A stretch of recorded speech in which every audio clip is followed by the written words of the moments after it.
And I think Jackson is here. So we'll go ahead and bring him in. How's it going? Hello. Sorry for being late. Jimmy had a lot of stories today. Oh, no worries.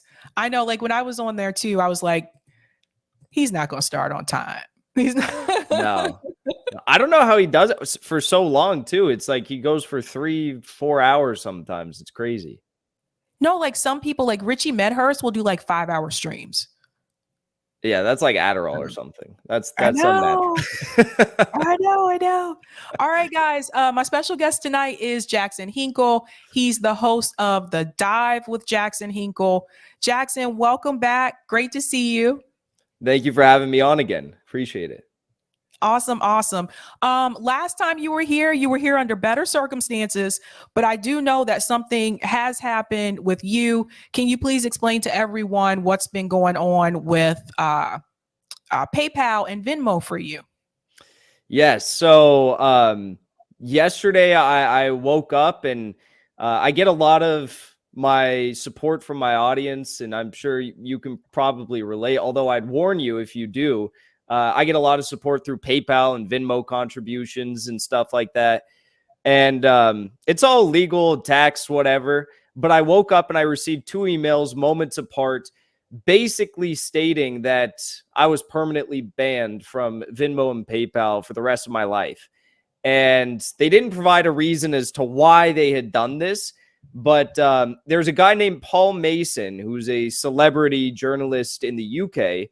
And he had just had his emails leaked a few days ago, and the Gray Zone, Max Blumenthal, Jimmy Dore have all been covering this and discussing those emails, because in those emails, he's specifically talking about how he's working with UK intelligence and the upper echelon of PayPal to target journalists that he perceives as Russian disinformation agents, such as the Gray Zone, and specifically targeting them by deplatforming them off of PayPal, so they can't get support from, their audience on this platform anymore. So I woke up, got that, and then much to my surprise, I go on Twitter and I post about it, and I see it wasn't just me. It was Wyatt Reed, who's another great journalist.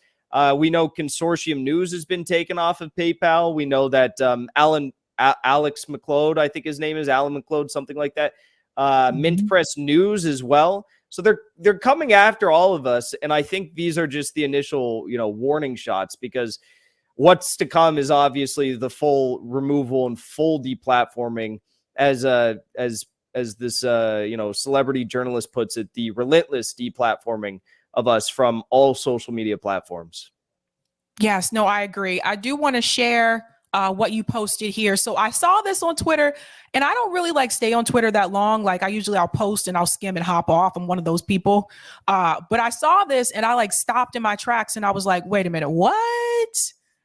So yeah. I saw this here. You said, I have been arbitrarily banned from PayPal and Venmo. This is an attack on my free speech and journalism. And I saw you put 2 screenshots here. This is just so vague. You can't use PayPal anymore. Like what? I know. I look, I live in LA and I've got a lot of friends. We're all, around 20 something years old. We don't have cash. We most of the kids lose their credit cards or their debit cards every other week. So we just all use Venmo and PayPal. And now I'm like, I literally just can't, even for personal use, I can't use this. If I'm going out to dinner with friends and someone wants to PayPal me or something, they can't do it. I can't use it for personal or business use anymore. So I have to tell people something about PayPal. I mentioned this a couple of days ago. I'm going to say it again too. We've had issues with PayPal with Tour for the Poor, where people will donate money and then they will hold the money. So then Rome can't withdraw it to get the items that are needed for Tour for the Poor. But I also see you also had this issue with Venmo as well. And what kills me about this is they don't go into detail as what the issue is. Mm-hmm. Mm-hmm. Yeah, no, I emailed them back, but I'm not expecting a response. And that's how it always is. Yeah, they got me and another guy banned from Twitch a few months ago for our Ukraine war coverage. And they said it was because we're harmful disinformation actors, but they failed to mention what it was that we lied about. The initial thought was that it was about, talking about some stuff with, Ukraine and I'm not going to get into the details, but things that Undersecretary of State Victoria Nuland has since admitted to under oath before the Senate. She's discussed the validity of the things that we were accused of being misinformation actors for. So these people will never stand up for their ideas. They'll never, come on our shows and talk with us about these things. Aaron Mate invited Paul Mason onto his show Pushback to talk with him because he was going after Aaron Mate. And instead of coming on his show, he started emailing with his intelligence asset links like Emil Khan of the MI6 and boasting about how he had engaged Aaron Mate, but apparently was too big of a to actually go on the show with Aaron and have a conversation with him. But this is what they do. Like, and I've said this before too, like, listen, if there's a disagreement, whatever, you can come on and talk about it. But most people won't do that. Most people will just go behind the scenes and try to see how they can get rid of you, basically, instead of just having that discussion. It's ridiculous. Yeah, it's a very powerful tool. And, for anyone who doesn't like me or doesn't agree with my coverage, whatever, I don't care. But you have to understand that they'll eventually come for you. Like if you pose any sort of threat to the establishment, they first came for Milo Yiannopoulos and Alex Jones. I don't think there's a whole lot of people who agree with everything they say, but it's the principle. It's the idea that you need to stick up for free speech. And now that you have these platforms that are working admittedly with the Biden disinformation department to censor people off the internet, this is a big problem. And it'll eventually, hit people like you as well, who might not agree with me or you on any given issue. Right. So this is the thing when people were cheering when Trump was like censored from Twitter, when they kicked him off of Twitter, a lot of people were happy about that.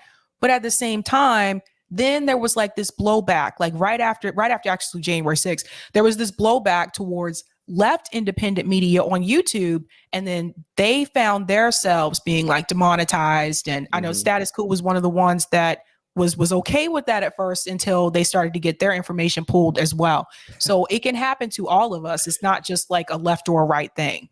Yeah. No, I've always been a very big proponents of saying like, we need to be free speech absolutists. Even people that would ridicule me or make up things about me, I'd say, look, I don't want you to get taken off the internet, because if they're going to take you off the internet, they'll probably take me off the internet right after. And then that's now what we're seeing. And it's just so crazy to still see people today who are openly celebrating the fact that I and other journalists are getting removed from PayPal. I mean, what country is this that intelligence assets are working with PayPal to make sure that we don't have an income? It's sick. It's inhuman. It's literally just like they're trying to make it so we can't live and we have to go work a random job, work a random job again, like at a coffee shop again, because they don't like the ideas that we put forward, regardless of whether or not they're verifiable or you can back them up with evidence.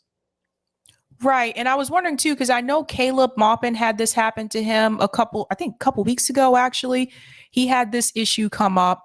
I'm not sure about Lee Camp. I have to double check, but I know Lee had some issues as well.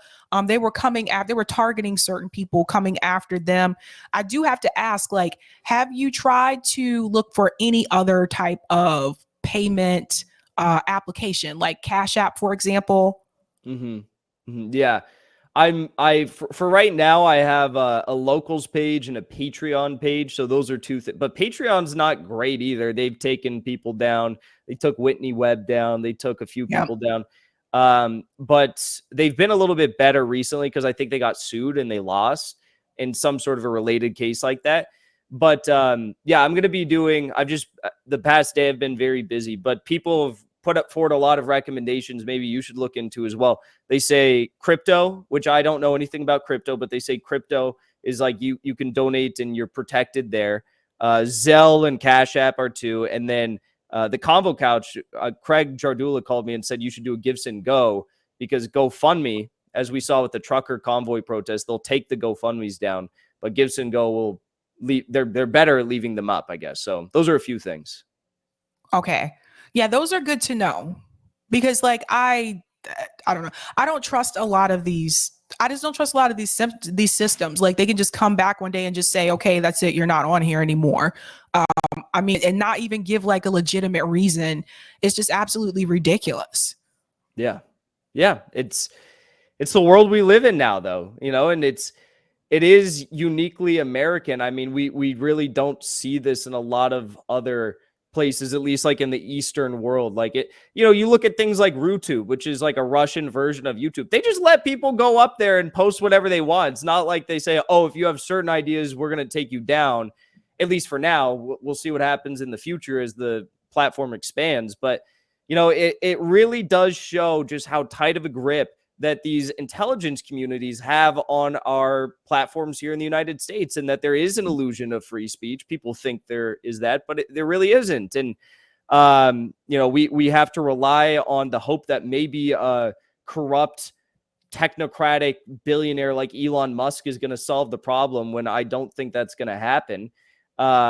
It's so insane. The other thing I'll say is, like, for anyone who thinks that this isn't happening, I mean, first of all, we have evidence, we have proof, we have emails that have been leaked that show this is happening, and they've confirmed those emails. But also, just do a thought experiment. If you have intelligence assets in the United States who are creating YouTube channels and influencing YouTube channels and Twitter, bot campaigns in like Cuba and Nicaragua and Venezuela and Somalia and Myanmar and Mozambique, all these random countries with like a fraction of the population we have here, why do you think they wouldn't be doing it in the belly of the beast in their own country to control dissent? Of course they are. No, I agree. Salty Granny has a question for you. Thank you for the super chat, Salty Granny. Jackson, did you look into parallel economy through Rumble? No, not yet. Not yet. Okay, thank you for that, Salty Granny. So you've been doing a lot of like great work on like Ukraine and Russia. Like honestly, like I remember it was a couple weeks ago. I could have sworn you were at like 4,000, excuse me, not 4,000. I'm taking you way back now. 40,000 subscribers. And then I turned around and I was like, holy shit. I was like, Jackson Hinkle has over 100,000 subs now. Like that was so fast. Yeah, no, it's blown my mind. But I think that's why they're coming after me now too. It's like they're trying to go after the people that are breaking through. And for whatever reason, I got pushed up in the YouTube algorithm. I'm doing the same exact thing, just I guess more foreign policy coverage and bringing on new guests. But I think that's why they're coming after me. It's like I like the number. I don't solely focus on the numbers, but I do like the numbers because I really despise all the shit libs. And you look at the numbers, we're getting more views than Majority Report, almost as many views now as Kyle Kalinske. And live stream viewers, I'm sometimes doubling the Young Turks. They have like 5.5 million subscribers. So I just think it's pretty incredible. And that's probably also why that they're targeting me now and what's to come. I'm pretty much probably just the canary in the coal mine. I think that because I've blown up, they're starting to do this, but soon it will be everyone. And if you say the wrong thing, even on Twitter, I'm sure they'll be like, oh, no more PayPal for you. No, I agree. And one of the things I noticed too, in reference to like Russia and Ukraine, there's not a lot of people talking about it.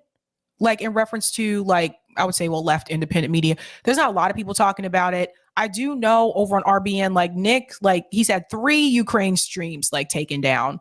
I know like Really? they took down, I think 1 or 2 of your streams. And then like, I think you streamed on a weekend and they took down like 1 or 2 of them. And then you couldn't live stream or something for a couple of days. Could you talk a little bit about that? Yeah, so what they did was, that was such a weird story. So they took down 3 of my videos and they gave me a strike on YouTube, which meant I couldn't stream, post, do anything on YouTube for 7 days. I appealed the decision and they re-uploaded 2 of the videos, but they left 1 video down and said, this one still violates our community guidelines, so we're leaving it down and you still have a strike and you can't do anything for 7 days. I was like, well, that sucks. So then the next morning, I re-appealed the appeal decision. And apparently there must have just been someone else who was working at the YouTube community guidelines like team that morning. and they approved the video and said it was fine to be up. So I think if anything, that just shows how flawed of a system it is, that you can have two different people on different shifts at Google or YouTube, whatever, and they will tell you different things about whether or not your content is acceptable. And I mean, look, that's a quarter of your monthly income. If you can't stream for 7 days, that hurts a person, you know? So it's such a flawed system. Yeah, I don't think people may fully understand, because like when we're not live, like when we do clips, right? We'll be live and then we'll take clips from the live stream and we'll upload the clips or whatever. Sometimes I upload the clips as premieres because it'll push it out more in the algorithm, but we don't really make money off of the clips. I'm just serious. Like live streaming is crucial for us. Yeah. Most of the clips get demonetized too. It's like, I've seen them now. They give me more followers and stuff, but like the live streams get demonetized. It's really, you're right. It's mostly like super chats. And that's why when we say it's like people supporting the show, it keeps the show going. It's the only thing that keeps the work going. It is true, because YouTube has pretty much done everything to the extent they can without deplatforming us completely to make sure that we can't make a buck off of them. But, you know, they're still making money. They're still probably running ads on our stuff, and it's just how it works. Where do you see things going in reference to left independent media? Because I feel like it's been all over the place the past couple of months. We've been talking about it a little bit over at RBN. People have come on here and talked about it, and I just feel like it's all over the place, like especially in reference to electoral politics. Yeah. Well, I think the broader question is like, where do we see the left movement in the United States going? I mean, right now you have certain members of the Republican Party that are more left when it comes to foreign policy issues than any Democrat, not just a few Democrats, like any Democrat. The squad was supposed to be our saving grace. Yeah. What they're voting for the $40 billion in weapons to Nazis in Ukraine. You know, it's like, you can't make this stuff up. So when that's the state of the left in the United States, and you have even left groups like, you know, PSL or the CPUSA, like the DSA, these groups, and they are supposed to be the most far left, and now they are parroting this, you know, hyper woke culture nonsense and like defending Taylor Lorenz, and they're defending Ukraine. It's like, there really is no left in the United States, with the exception of what we think of, I guess, as like the online left. That's really it. And as for the left media, like what we think of the legacy people media, I mean, just look at their channels. They have no viewers. No one's watching. No one watches Sam Cedar. No one watches Kyle Kalinske. Breaking Points people watch, but can you really call them left? They bring on pro-war think tank propagandists on their show to sell us a lie with China.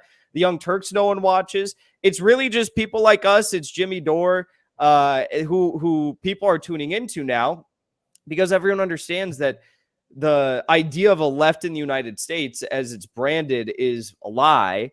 And it's really disappointing, but I guess it's good that those people have been exposed and no one is watching them really anymore. Yeah, no, it's we were talking about breaking points recently. I don't know if you saw that article that Indy Left came out with them. So you saw, okay. We were talking about them recently, and I was like, I think people think that they're left, that they're not really a left network. And I think that's where some of the disappointment comes in. No, yeah. They're what I always look at is like, where are you on the issues that matter most? You know, right. And sure, they're better than most on most issues, but when it comes to the true litmus test issues, like, what do you think about China? Well, Sagar and Jetty is no different than John Bolton, Nancy Pelosi, or AOC when it comes to China. He's not. He's probably worse than them. And I mean, they have the Hudson Institute. They have these this new political think tank, anti-China think tank that funds their podcast, the Realignment, with Marshall Kozloff and Sagar and Jetty. When it comes to Russia and Ukraine, I mean, it could pretty much just be Rachel Maddow that they put in their spots and nothing would change. It's incredible to see that they've been able to still maintain the audience that they have, despite what they say about the most important issues. Hopefully people start waking up to it.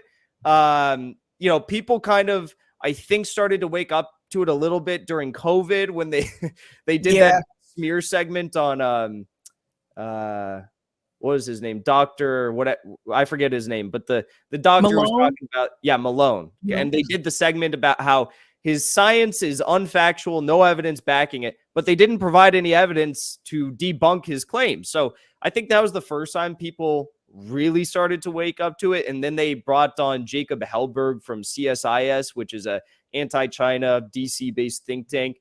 And it was like, what are you guys doing? And hopefully now people are starting to wake up to them. But I feel like it's always something new. You know, if it's not the Young Turks, it's Sam Cedar. If it's not Sam Cedar, it's Kyle Kalinske. If it's not Kyle Kalinske, it's Breaking Points. Well, recently, have you seen this this race that's happening in New York City? And there's a DSA progressive candidate that was already in the race, and Nomiki decided to jump into the race. So now they're splitting the progressive vote.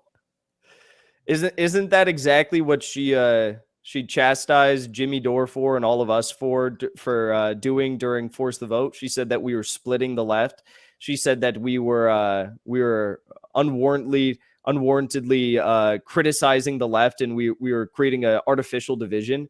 I mean, it's just I can't be surprised given her history. I mean, she is a truly sinister individual. As we all know, she was training local jihadists in Libya to foment a coup against Muammar Gaddafi, a violent coup.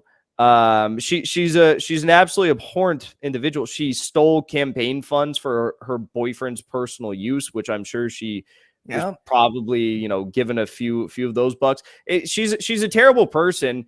And it's just so weird because, like you said, DSA, AOC, AOC, by the way, Nomiki Konst did PR for AOC for a while. So I don't know if they had a falling out. I can't imagine it would be that difficult to have a falling out with Nomiki Konst or AOC. So the fact that they probably did have a falling out. They're both terrible. And now that she's endorsing her opponent, I think the whole thing is just funny and a perfect, it's the epitome of the state of the so-called left right now in the United States. No, well said. I think that one of the biggest mistakes I think that the squad members decided to do, other than the way that they vote, is that they decided not to go onto independent media anymore. And I think that was a big mistake. Yeah.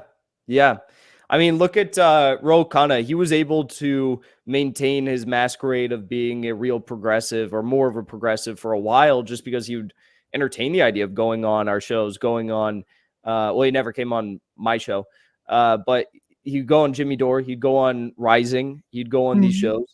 And the last time he did anything was when he went on kind of without consent. He went on the Gray Zone, and Max Blumenthal approached him, interviewed him, and exposed him for his support of the Nazis in Ukraine. So I think that'll probably be the last time he goes on any independent left news show. And you're right, though. It does keep people in check. It does keep people, focused because we are the grassroots. We are the base. And if you can't take the heat, then you're probably selling out. I hear you. All right, Jackson, who's your next debate? Who do you want to debate next? Well, Ryan Grimm was supposed to debate me. Well, he said he wanted to have a talk with me, I guess. He didn't want to, I don't know. It felt very weird saying that, this old man saying he wanted to have a talk with me. But this is what he sent me in response. He said, so I said, yes, let's have a debate. And he said, let's talk. And I said, good. And then he since, stopped replying to me. But before he stopped replying to me, he sent me this message. He said, very weird. We had stopped talking, and then he sent me this. Also, tell Jimmy Dore I said hi. I was at a 4-day fish festival, which apparently fish is some band. He said, I was at a 4-day fish festival, recently reconnecting with my psychedelic roots and realizing I don't want all this toxicity in my life. Been meaning to reach out to him, but I haven't gotten to it yet. I don't mind fighting, but I want it to mean something. Want to fight for a purpose, not just for the sake of fighting.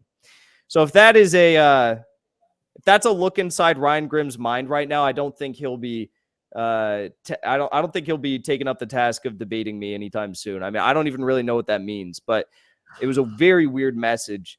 And Time now that out. he's refused to Time debate me, out. I feel like I should say that. Yeah. Time out. You had me at Fish. Ryan Grimm listens to Fish. Do you know I guess who Fish is, Jackson? no, but apparently a good band to get in touch with your psychedelic roots while listening to. Oh my God. Fish is like a jam, like one of those jam bands. It's something like when I was in undergrad, like it was more of a college thing. Like a lot of college like go see Fish and stuff like that. Think like Dave Matthews Band, but more trippy. Okay. It's, Yeah. it's Okay. kind of, Okay. So yeah, if it's more trippy than Dave Matthews Band, then yes, it is a perfect band to get in touch with your psychedelic roots on. I just can't imagine him listening to that kind of music. I So can't I'm just imagine him doing mushrooms like, oh my God. or whatever he did. I don't know. Oh man, this is crazy. This is okay, wow. Yeah. Yeah, I think people just maybe he's just tired of like all the fighting and stuff like that, but I'm sorry, but like He's when you tired of the constantly fighting, but he's the fucking liar, and he's the one who still goes out and posts fake videos of people, and he's the one who starts these claims by lying as the Washington bureau chief for The Intercept and former co-host, whatever, of Rising. And he puts out these lies about major geopolitical events, and he manufactures consent for progressives to support the idea of sending $54 billion over to Ukraine. But then when someone challenges him on it, then he pleads the fifth and says, stop with the fighting, stop with the infighting. You're hurting my feelings. No, you're the guy who started this by making these outrageous lies and claims. No, it's true. He always comes out to smear people. And like it's weird. Like he followed me on Twitter too. And I was like, dude, you like smeared my whole group. Like, like what is happening with you? This is from a kid. Sabby Sabs, please ask Jackson how he prepares for his debates. Dude is killing the game. Thank you. I usually don't do anything for 3 days prior to a debate, and I take notes. Like I have for each debate I do, if it's like a big debate I usually have like 20 pages of notes. And that's usually I reference them while I'm I usually have them pretty much memorized, but I'll reference them while I'm debating. So if you see me read something, it's from my notes that I prepare, because I feel like it's important to be able to back up. Everyone goes into debates and they just say these most outrageous things, and all you have to do is have the evidence at hand or the quote at hand or the whatever at hand to debunk them. And then I have it all right there because I have like 20 pages of notes. So that's what I usually do. But really who I'd like to debate next, because Ryan Grimm, as I said, is a no-go, I'd love to debate Sauger and Jetty. I think that'd be so fun. Fun because he thinks we should go to war over semiconductor production capabilities in Taiwan. I happen to think that's a bad thing, bad idea. And I would love to debate him about U.S.-China relations, because he thinks that we should be, antagonistic. I think we should be working with China. All right. Like, I don't think well, maybe he does understand this, but I mean, the United States needs China a lot more than China needs us. Yeah. I'm sorry, but we don't really produce anything in this country anymore. Yeah. No, 100%. 100%. They, 6 years ago was when China's economy, in terms of like physical commodities, their production capabilities passed ours like 6 years ago, right? And their total GDP is about to pass us.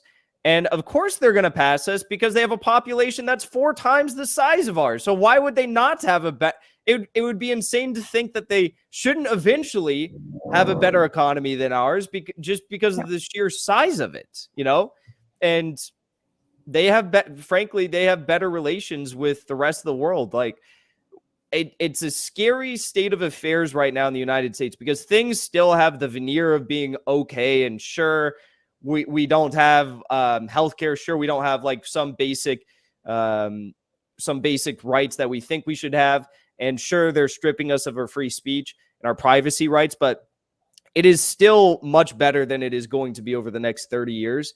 And I'm actually very worried when things begin to break down. it's going to be very bad for us here because we just don't produce anything. We don't produce No. anything. No.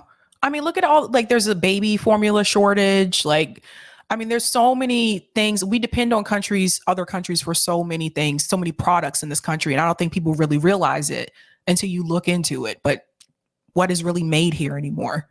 Yeah. Yeah. No. And who would want to work with the United States? We like Russia and China shouldn't want to work with us. And I don't think they do want to work with us. That's why they're kind of like, well, it is what it is. I guess we don't have to work with the EU anymore. And they're probably happy working with China and Central Asian, Southern Asian countries and Pakistan and India. They've established when it comes to China, the 4 biggest trade partnerships that China has in the Asia Pacific, we're not involved in any of them because those countries, frankly, don't want to work with us because we lord over the countries that we do business with as we treat them as like empire projects, vassal states. No one wants to work with us. China, Russia, like their leadership or not, whatever. I have many problems with both countries and their leaderships, but I'm not Chinese. I'm not Russian. They do a good job, though, of working with smaller countries in ways that will benefit those economies while simultaneously benefiting their own economy. And that's something the U.S. could take notes on, I think. Well said. Well said. All right, Jackson, before you go, one more question, because this is the story that I'm leading into a call-in. Are you on call-in? I should be. I'm not, though. I'm not. Okay. The discussion we're talking about on call-in tonight is Chris Hedges right about Bernie Sanders? And so what Chris Hedges has said is that Bernie Sanders basically killed his movement when he decided to continue running through the Democratic Party after 2016 instead of walking away from that and starting a third party movement. So I want to get your take on that. Yeah, 100%. The number one thing that all these people, all these intelligence assets, all the Democratic hacks fear is a prominent third party. And Bernie Sanders went right along with everything they could ever hope for. I mean, he had millions of people that were donating to his campaign, turning out to his rallies. The number one thing he could have done is brought in the people who were co-opted in some way or another by the Democratic Party, people like Jeff Weaver, and putting them at the top of his campaign and saying, no, we're going to continue running as a Democrat. Yes, we're going to continue endorsing Clinton, Biden, whatever. That's why I strongly support the idea. Jimmy's been talking a lot about it. He's been thinking a lot about it. There's a lot of people who are very notable who are encouraging him to do this, including Chris Hedges, although he's given fair warning to run for president in 2024. I think he'd have a fighting chance as a third party. If you look at the media aspect, who loves him? Tucker Carlson, number one news show in the nation. Joe Rogan, number one show in the nation. Russell Brand, number one news political show in the nation. You look at the political realignment happening in this country right now. Jimmy Dore embodies that. You look at the fighting spirit. He has it. I think he'd be a great candidate, and he'd definitely scare the shit out of a lot of people in D.C. I think so too. I think so too. All right, Jackson, where can people support you now? Well, you can follow along the Dive with Jackson Hinkle on YouTube or Rumble or Rockfin. I'm there as well. So, if I ever get banned, that's where you can find me permanently. All right, Jackson, thanks so much and good luck. Good luck with all of this. Thank you. Thank you for having me on. Appreciate it. Bye. Bye.